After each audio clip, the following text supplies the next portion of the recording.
Dear student, जैसा कि cell का टॉपिक लास्ट वीडियो में चल रहा है, उसके अंतर्गत हम लोग सेलुलर ऑर्गेनेल्स पढ़ रहे हैं, जिसमें मैं आपको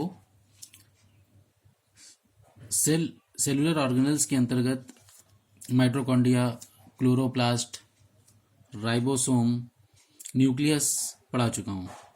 आज हम लोग सेलुलर ऑर्गेनेल्स के अंतर्गत लाइसोसोम के बारे में जानेंगे। तो जनरली मैं जैसा पहले बताता हूँ कि सबसे पहले ये कोई सेल है, इस सेल के अंदर अन्य सेलुलर ऑर्गेनेल्स होते हैं, उन्हीं में से एक है ये लाइसोसोम। तो उसका लाइसोसोम का जो बड़ा व्यू है मैंने इधर से, इसमें कौन कौन सी चीज़ें पाई जाती हैं, कौन कौन से केमिकल कंपोनेंट होते हैं। तो लाइसोसोम जनरली जो है वो एनिमल सेल में पाए जाते हैं, प्लांट में भी पाए जाते हैं, लेकिन मोस्टली इनका जो प्लेस होता है वो एनिमल सेल होता है। लाइसोसोम सिंगल मेम्ब्रेन संरचना होती है, मतलब इसमें जो ये झिल्ली है वो एक स्तरीय होती है, और लाइसोसोम के अंदर हाइड्रोलिटिक एंजाइम्स पाए जाते हैं।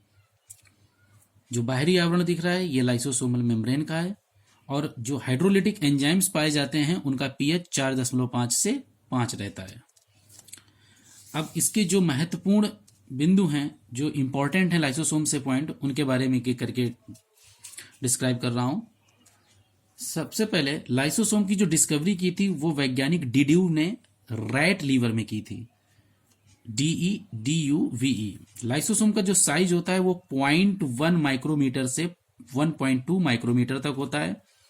और जो सबसे इंपॉर्टेंट पॉइंट है कि लाइसोसोम का सेल के अंदर क्या कार्य होता है, तो लाइसोसोम को सुसाइड बैग कहते हैं, हिंदी में इसको बोलते हैं आत्मघाती थैले, मतलब ये इनको आत्महत्या के थैले बोलते हैं। ये सेल के अंदर जो सेलुलर कंटेंट होते हैं, अर्थात सेलुलर पदार्थ होते हैं, सेलुलर सब्सटेंस होते हैं, उनको ये मार देता है जनरल भाषा में।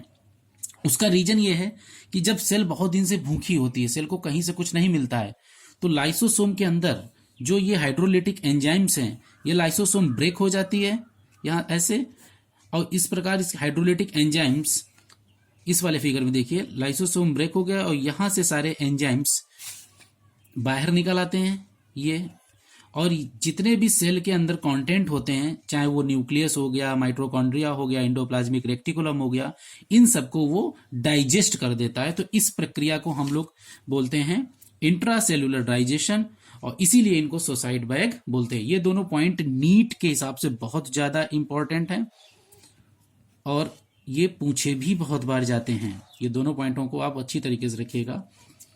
और इसी प्रक्रिया को जनरली ऑटोफेगी भी बोलते हैं। ये भी पूछा जाता है कि ऑटोफेगी प्रक्रिया क्या होती है, तो अंडर स्टार्वेशन या ageing cell digest its own organelles, that process is called autophagy.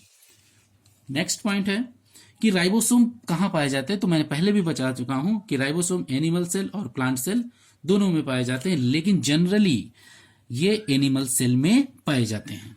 अब एक नेक्स्ट है कि type of ribosome, type of lysosome. Lysosome कितने प्रकार के होते हैं, तो लाइसोसोम 4 प्रकार के होते हैं, primary lysosome, secondary lysosome, autophagic lysosome और रेजिडुअल बॉडीज। ऑटोफेजिक लाइसोसोम को ऑटोफेजिक वैक्यूल्स भी कहते हैं। तो फर्स्ट ऑफ ऑल सबसे पहले प्राइमरी लाइसोसोम। प्राइमरी जो लाइसोसोम होते हैं इनमें सिर्फ हाइड्रोलिटिक एंजाइम होता है, ये याद रखिएगा। जो प्राइमरी लाइसोसोम है इनमें सिर्फ हाइड्रोलिटिक एंजाइम पाया जाता है। प्राइमरी लाइसोसोम के ही द्वारा सेकेंडरी लाइसोसोम का निर्माण होता है। इसके बाद में जो तीसरे प्रकार के हैं इनको ऑटोफेजिक वैक्यूल्स बोलते हैं। This bring auto dissolution of cellular organelles. इसका मतलब ये हो गया कि जो सेलुलर ऑर्गेनेल्स हैं उनको ये ऑटोमेटिकली डिसोल्यूशन कर देता है, डिसॉल्व कर देता है, डाइजेशन कर लेता है। The last one is the residual bodies. इनके अंदर अनडाइजेस्टेड वेस्ट मटेरियल होते हैं। अनडाइजेस्टेड वेस्ट मटेरियल जिन संरचनाओं का निर्माण करती हैं उनको रेजिडुअल बॉडी कहते हैं। तो डियर स्टूडेंट, यहाँ पर मैंने लाइसोसोम के बारे में जो महत्वपूर्ण बिंदु थे उनको मैंने बता दिया है। आप इसका स्क्रीनशॉट ले सकते हैं। जितने भी इंपॉर्टेंट पॉइंट हैं उनको मैंने यहाँ पर डिस्कस कर दिया है, अच्छी तरीके से बता दिया है। यदि आपको इसमें कोई भी कंफ्यूजन हो तो कमेंट कीजिए, और प्लीज़ वीडियो को शेयर कीजिए। Thank you.